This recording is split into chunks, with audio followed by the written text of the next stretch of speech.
Up everybody. So it's been a little while since I've put out some videos for you. I apologize. I am not pretty.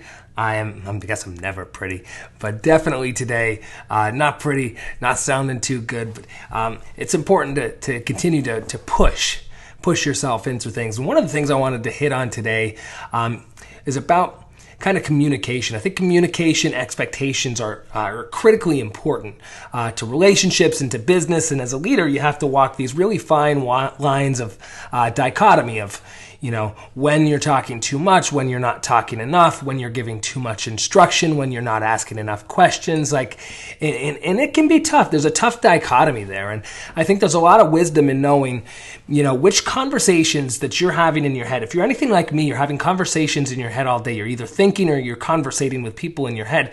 And there's a wisdom in knowing when those conversations need to come out.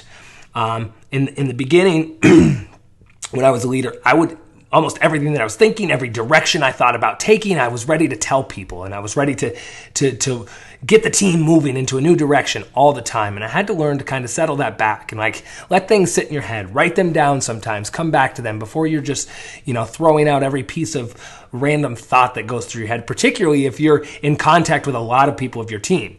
It's bad enough to just if you're in a CEO situation, just spewing everything onto your COO, but it's even worse if you're into all of the departments and you're just sending everybody in a million different directions, right? So it's important to realize which conversations need to stay into your head, but it's also equally as important to realize which conversations need to come out of your head.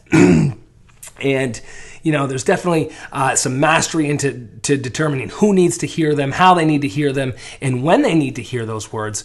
But what I find is many times leaders are having conversations, they're running through scenarios in their own head, and they're not sharing these with other people, particularly not the people that they're about. And what they'll do is they'll either just have this conversation in their own head, or they'll find a trusted mentor or another person in the company. Potentially is a worse situation to get into, where you're just talking about this person, you're talking about this situation, you're having this conversation in your head over and over again, but it doesn't actually make it to the person of interest, right?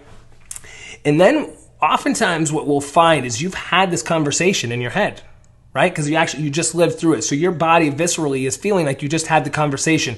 But as you go and you live through the life and you live through work over the next day, week, month, year, you're seeing that the actions of this other person aren't necessarily changing. The attitudes of this other person, the mindsets aren't changing. The outcomes aren't changing. And you allow yourself to get more and more frustrated and man, how many times do we have to go over this? How is it not that clear? And sometimes what that problem is, it's clear to you and it's clear in your head, and you keep having this conversation, ingraining, entrenching in your own brain this concept, this idea that it's gone over a million times, that you're unable to even bring it to the other person, or you become so frustrated, I've already had this conversation 1,000 times in my head, but never to that person, right?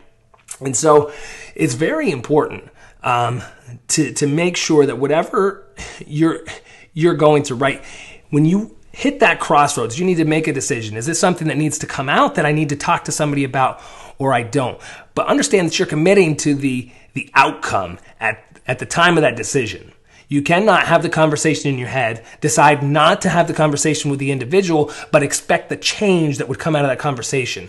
If you're expecting a change that needs to come out of the conversation, that conversation needs to be had, and not amongst just other leaders in your team or your mentor. It needs to go to that person. There's a lot of different ways to go into there. So anyways, there's a ton of dichotomies about communication and what needs to come out, but this is one I wanted to focus on now. I find a lot of times leaders are getting frustrated with their team when their team doesn't have the vision that you do, that the team doesn't understand the why like you do.